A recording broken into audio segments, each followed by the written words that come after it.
Welcome to Healing the Mind, a journey deep into our mental and physical connection, exploring how our choices shape our destiny. Today I delve into the wonders of the human brain, focusing on the prefrontal cortex, our centre for reasoning and decision-making. As we explore together, you'll discover just how powerful our thoughts can be in influencing our overall health. I'm Barbara O'Neill, and I'm here to guide you through this fascinating topic, sharing insights and knowledge to help you lead a healthier, more balanced life. Let's uncover the secrets of the brain and learn how our mental processes impact our well-being. Before we begin, I'm curious about you. Where are you watching from? Let me know in the comments and feel free to ask any questions you might have. And our first lecture is called Healing the Mind. Some authors claim that all disease begins in the mind. I don't quite believe that, but I do know with some people the mind plays a major role, and with some people the mind plays a minor role. Everything that happens in the body affects the mind, and everything that happens in the mind affects the body. So what I'd like to do is I'd like to go inside the brain and look at how the basic functions on the way we think happens. So in the front part of the brain, it's called the prefrontal cortex. Pre meaning it's at the front. Frontal, again, it's at the front. Cortex. And cortex is a name given to the whole top of the brain. So with the prefrontal cortex, it's just this front third of the brain. And this is where our intellect is. This is where our reasoning powers reside. This is where judgment takes place. And this is where I call the most wonderful gift that I believe God gave to mankind. It is the will. And when you think about it, our decisions determine our destiny. And when you have a look at the functions of the prefrontal cortex, you can see that every decision we make, God designed that we make according to intellect, reason, and judgment. Unfortunately, today, there are many things people are doing that are causing a compromise of the prefrontal cortex. So this is where we make our decisions. And I used a verse earlier in the week. It's found in 2 Timothy 1 verse 7, where God says, I've not given you the spirit of fear, but of power. We looked at how knowledge is power, of love, and a sound mind. What's a sound mind? I'd like to suggest that a well-functioning prefrontal cortex, where our intellect, our reasoning powers, and our judgment is working well, enabling us to make proper decisions, isn't that a sound mind? And because our decisions determine our destiny, we have to be very careful on our decisions. We don't choose what happens to us. No way do we choose what happens to us. But we choose our destiny by the way we respond or react to what happens to us. Now, it sounds very black and white, but it actually isn't. Something else comes into the equation, and that is our limbic system. And our limbic system is often called our e-brain or our emotional brain. They're our emotions. And God designed that our emotions, our thoughts, our feelings thread through the prefrontal cortex. I thank God every day that the devil can't read our mind. Don't you love that? And no one can read our minds. Only God can read our minds. Do you know what that means? When it comes into your mind, you have the choice. Are you going to utter it? Are you going to live it? Or are you going to say, no? I thank God every day for that. And that's why I call the front part of the brain our board of senses. Our board of senses or our board of critiques, and our emotions, our thoughts, our feelings go through, and that's where the final decision is made. And it is the prefrontal cortex where God communicates with mankind. You see, God is not in every man. You would never say God was in Hitler, Mugabe, Stalin. No. God gave mankind choice. And because God gave mankind choice, what a gamble. because what that would mean is that some choose wrong. And when a person chooses wrong, innocent people suffer. It's the nature of the beast. And I was talking with a couple in our retreat one day, and the man said, well, if I was the guy up top, I'd come with a machine gun and I'd mow them all down. And his wife laughed and said, and what good would that do? Then the next crop would come up. And as an Australian, we know our history very keenly of Gallipoli, how in the trenches those young men, the trumpet blasted and they jumped up and they were just mown down. And then the trumpet blasted again and the next lot come out. My grandmother lost 3 brothers in that war. Yeah. And that is an illustration of that. That's not going to fix the problem. You see, God gave mankind choice. He made us free moral agents. He didn't want robots. And when someone loves you, you want them to love you because they choose to love you, not because they must. There is a name for forced love, and that is rape. There's no love at all in that. No, God gave mankind choice. And you can see that he gave mankind choice, and the way he made the brain is that we make the choice according to intellect, reason, and judgment. In our journey through the mind's intricate pathways, we've uncovered the pivotal role of the prefrontal cortex. This area, my dear friends, is where our intellect and judgment take root. It's fascinating to consider that every decision we make, each thought we entertain, shapes our life's trajectory. By understanding and nurturing this critical part of our brain, we can enhance our reasoning capabilities and improve our overall mental health. Imagine empowering yourself to make choices that not only benefit your health, but also align with your deepest values and aspirations. This is the beauty of understanding our brain's architecture. It empowers us to live fully and consciously in every moment. He was going to try it for 6 months. It was the best thing he ever tried. You see, it's a choice, and that's what God gives us, choice. But he designs our choices to be made according to intellect, reason, and judgment. And the more Michael searched, the more it made sense. It made more sense than anything he'd ever looked at. You see, it is here where God communicates with man. In Isaiah 1:18, the Bible says, come, let us reason together. It is right there. Yeah. But what often holds us back is our emotions. And the front part of the brain, in the right side, so I'm looking at your right, this is the I won't decision. And on the left side of the prefrontal cortex is the I will decision. And right in the middle is the I want. I want meaning, what do you want out of life? What are your goals? Where are you going?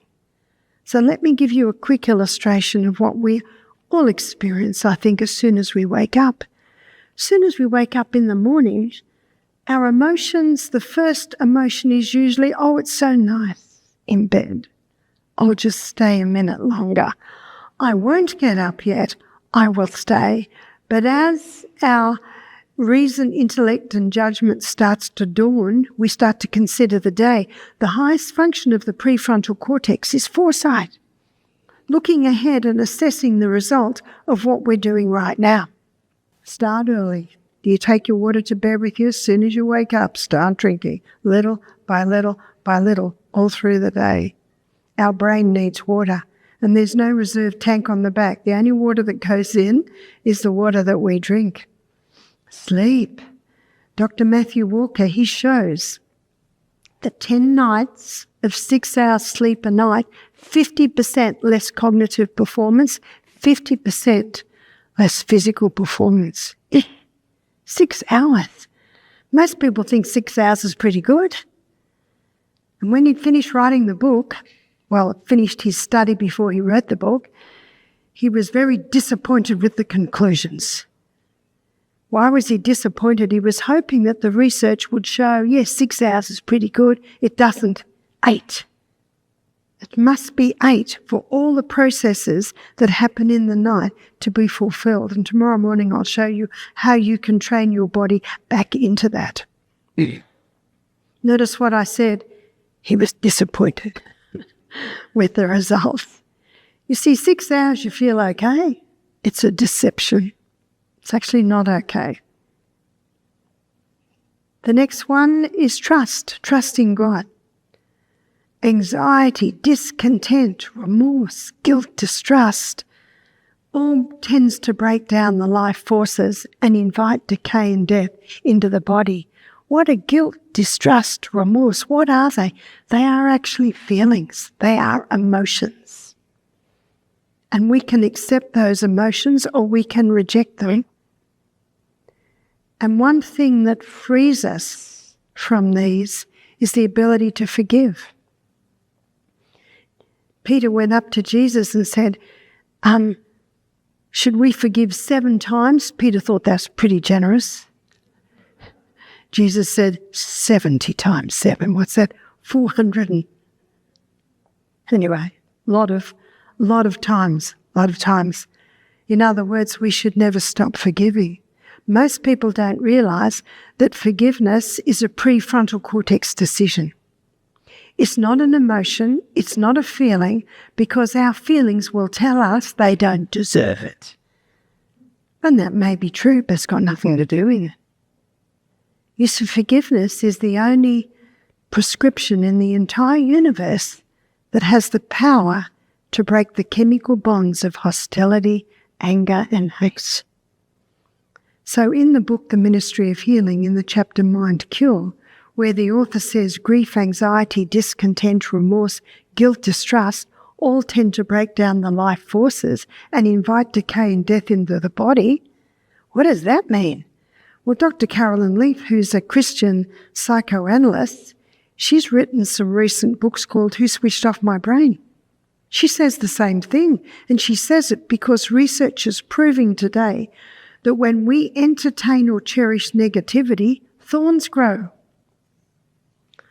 Physical thorns grow between the dendrites, and these physical thorns have the ability to damage the tissues. There's your psychosomatic diseases. So when a negative thought comes into the brain, she says it's like a breeze wafting through the branches of the trees. And at that point, we have a choice. We can hold on to that negative thought or we can let it go. You see, things come and go all through our life. And we only become a victim to the negative experiences when we continue to dwell on them. That's when we hold on to them, and that's when the thorns grow. God's government is a government of freedom. Freedom's based on free choices. And we have a choice. We can hold on to it or we can let it go. And in Philippians 3:15, I was abused 20 years ago. Well, leave it there. Leave it there. But the person that did that to me, forgive them. But they don't deserve to be forgiven. That's right. I agree, but it's got nothing to do with it.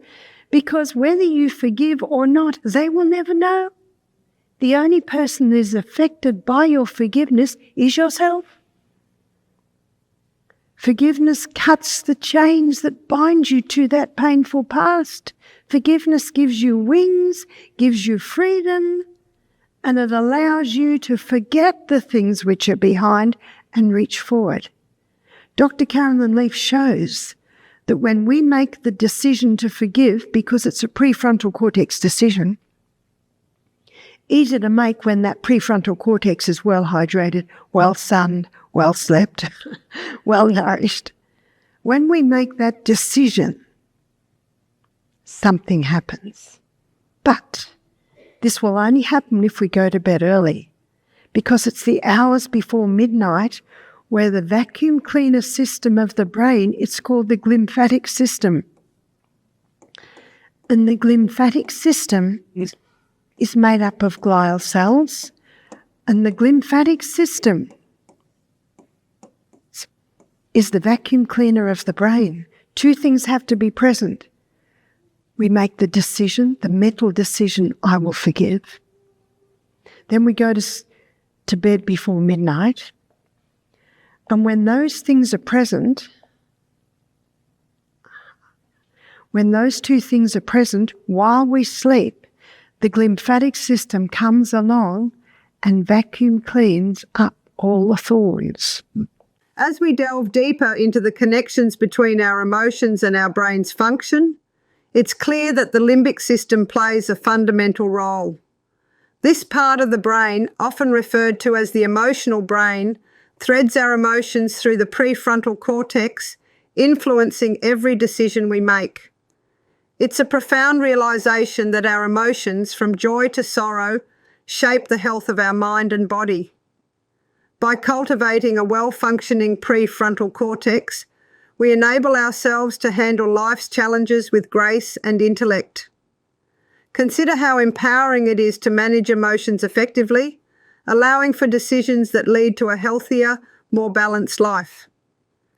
The choice to embrace positive thoughts and reject negative ones can literally reshape our brain's structure, reducing the physical impact of stress and anxiety. Let's cherish this knowledge and strive to maintain emotional balance, for it is essential to our mental clarity and overall well-being. I notice that when my children who are homeschooled, if they're struggling with long division, sentence patterning, you know what I do? Call a break. They go and jump on the trampoline, ride their bikes, run up and down the hill, come back 10 minutes later. Whoa, what's gone into their brain? Oxygen. And then they'd often get it. And if you are studying, we should all be studying, make sure you have lots of breaks. Make sure you go on the trampoline, the rebounder, on the exercise bike. Fresh air, lots of water, inhale through the nose. Are you practicing? You will get more oxygen at the cellular level. More oxygen in the brain cell means that intellect, reason and judgment increase, which means that our ability to make decisions, proper decisions, increases. Nutrition. Our brain needs peak nutrition, high fibre. All those minerals and vitamins, those minerals are all necessary for the flash of the neurotransmitters from cell to cell.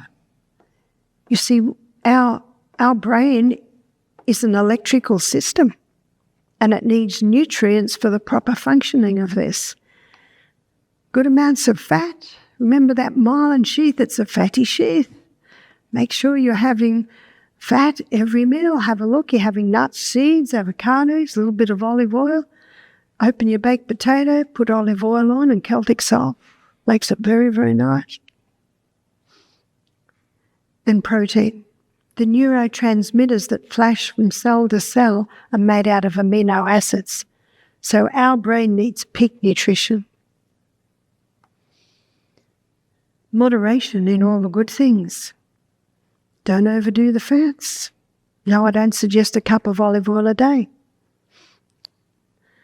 Don't have your largest meal at the end of the day. All the good things should be done in moderation. Exercise. When you exercise, you increase the circulation of the blood to the brain. When you exercise, you increase oxygen availability in each brain cell.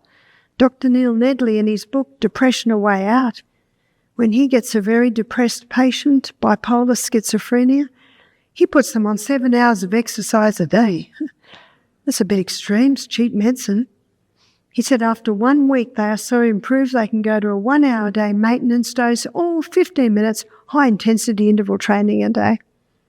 In this final insight for today, we focus on the vital link between lifestyle choices and brain health, emphasising the importance of nutrition, hydration and physical activity. It's clear that taking care of our brain is as crucial as caring for our physical body. The brain, an organ requiring optimal conditions to function at its best, thrives when nourished with high-quality nutrients and adequate hydration. Engaging in regular physical activity not only boosts blood flow to the brain, but also enhances oxygen supply, which sharpens our intellect and judgment. Each mindful decision about what we eat, how much we move, and the quality of our sleep contributes to a well-maintained prefrontal cortex. By integrating these practices into our daily routine, we fortify our mental faculties, ensuring that our brain remains robust and capable of making sound decisions. Let's commit to these healthy choices, fostering a brain environment that supports vibrant intellectual and emotional health. Thank you for joining us on Healing the Mind. Today we've journeyed through the intricacies of the brain's impact on our lives, from the prefrontal cortex to the limbic system, and explored how our daily decisions shape our health and destiny. Remember, every choice counts, and fostering a sound mind is key to a healthy life. Stay tuned for more insightful episodes that bring clarity and empowerment to your health journey.